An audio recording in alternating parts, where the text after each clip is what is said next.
If you've been to the Farm Progress Show before, you know that you can always count on seeing the folks from FBI Buildings there at the Farm Progress Show in Decatur, Illinois.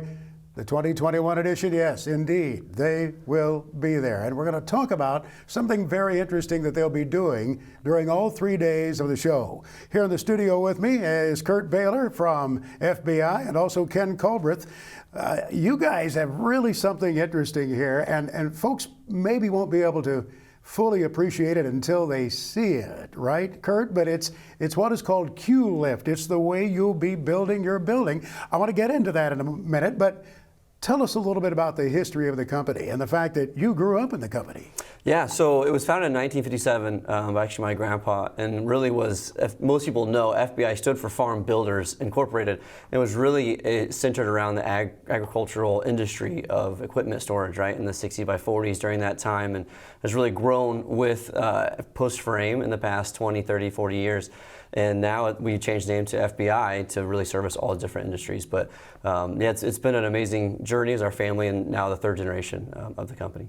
I bet there are some of those farm families where multi-generations too have been with FBI. Yeah, for sure, and that's been the beauty of this industry, right? Being able to work with people throughout 60 years of our company and seeing their farms grow and their visions come to reality. And the beauty of buildings really is helping people's dreams come to life, whether it's through their business or their ag or even their home, right? In a lot of ways is really beautiful.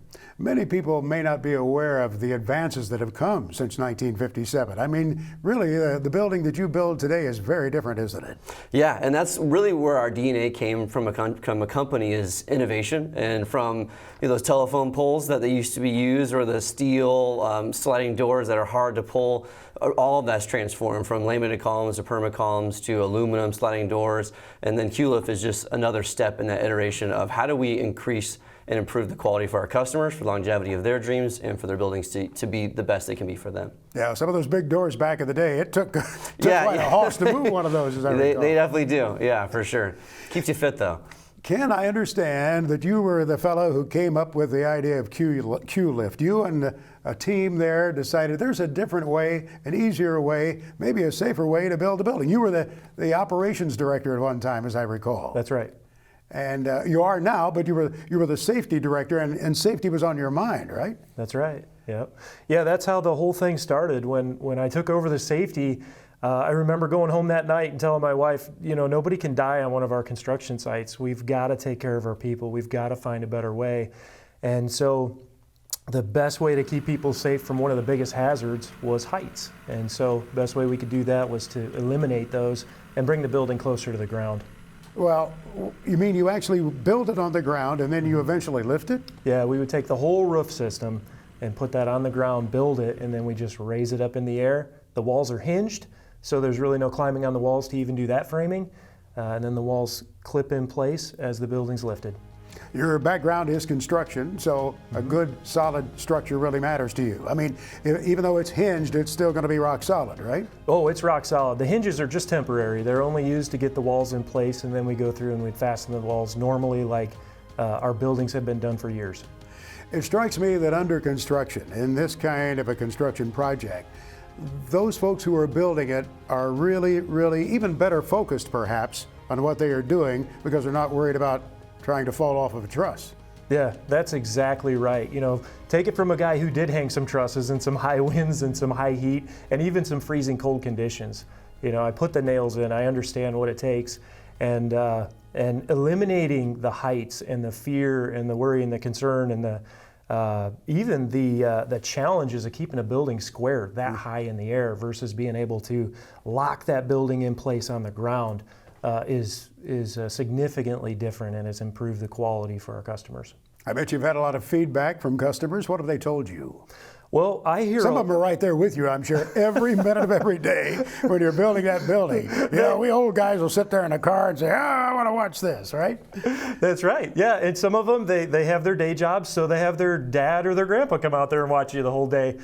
So we get to interact quite a bit with our customers, which is cool. But for that guy or gal that works all day and comes home, they can walk around our building and it gives them a great deal of confidence. I hear from them that they get to see their roof. They get to see the screws that are put in place. They can look down the line of the gutter and see the pitch and how the water will flow. And it just brings them a great deal of comfort to know that the same quality that's put into the trims maybe around their doors and windows is going into their roof system.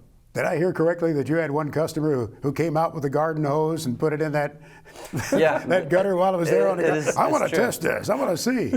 Yes. Which is a way that you can do that you've never been able to do before, right? You're so much lower. You can look down the screw line, right? You can take a garden hose and see if there's any leaks in that gutter system, and it gives you a sense of security knowing this building's being built right. And like Ken said, right, if you're not hanging off of a ladder or a grade-all that far in the air, you can focus on the quality as a crew guy because you're not worried about your harness grabbing you or pulling you back or any of those fears, which allows that quality to be front and center, which is what we want for our customers. I want to get to it in just a moment. That every day at the Farm Progress Show, folks can see the QLYFT construction taking place there. Are there any limitations to what kind of a building a person can put up there? Limitations of size, for example, with QLYFT? Well, the one limitation would be the height of the building. Right now we can build buildings that are over 20 feet. We would have to bring in some different equipment to be able to raise it a little bit higher. But as far as width of the building, we can clear over 100 feet wide. And length is really how long do you want to go? Do you want a quarter-mile long building? We'll just keep linking our sections together and we can raise that building just as big as you want. What is the longest structure you've put up? The longest, Kurt, is at 380 I think feet? 304, yeah, something like that. Yeah. Man, you can put a lot of hay in there. Maybe he did, come to think of it. Yep. Yeah. Let's talk about at the show itself and what folks will be able to see there during the show. Mm-hmm. Yeah, so right next to our existing building, we're about 2 lots down, we'll have a QLYFT building that's built for the show, and we'll be lifting that 3 times a day on Tuesday and Wednesday at 10, 1, and 3, and then on Thursday we'll be doing it at 10 and 1. And so we'll have lifts going up. Kenny will be there. He'll be announcing what things are going on, answering questions for customers. We'll have other sales guys there that'll walk through the process. You can see the whole building go up, how that process would work. We'll have other literature there as well. So it kind of gets you an idea of how is this actually functioning. Because you can talk about it a lot, but until you see it, it's a whole different ballgame and seeing, wow, this is very, very new and very different. How high will this one go? This is 18? That's right. Yeah, 18 feet. Is there what is the average, it would vary so greatly, I would imagine, but when you look at farms right across the territory that you serve, right across what we might call the 3I League of the Midwest, what's the average size building that you would erect? Is there a stereotypical size to it?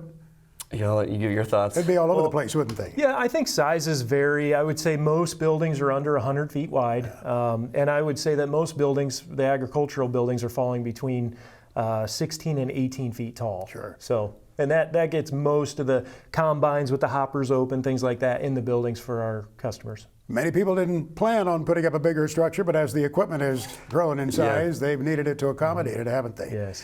You know what they always say? Build it bigger than you think you're going to need, right? How many times do you say that to the customer? Yeah, the amount of customers that tell us, man, I thought I built it big enough, and then 10 years later they're adding an addition on or a new building. Yeah, Any other general guidance for some folks watching us have never been down this path before? This is the first structure for them. One little tidbit of advice, what would it be? Let me come to you for that, Ken. Well, I think the number one thing is don't overlook your doors and your openings. That's the number one thing that you use in a building. And then I would probably tie it into, I'm a big fan of drainage and just making sure that this building is going to work within your site. Precisely. So if you don't have the right plan for that, you could end up unintentionally flooding a walk space or maybe a space where your livestock is or even where you're trying to run your vehicles and tractors through. Drainage is so important by all means. Ken Culbreth, thank you for coming in here. Kurt Bahler, we sure appreciate it. Nice to get the FBI story, and we will see you in Decatur.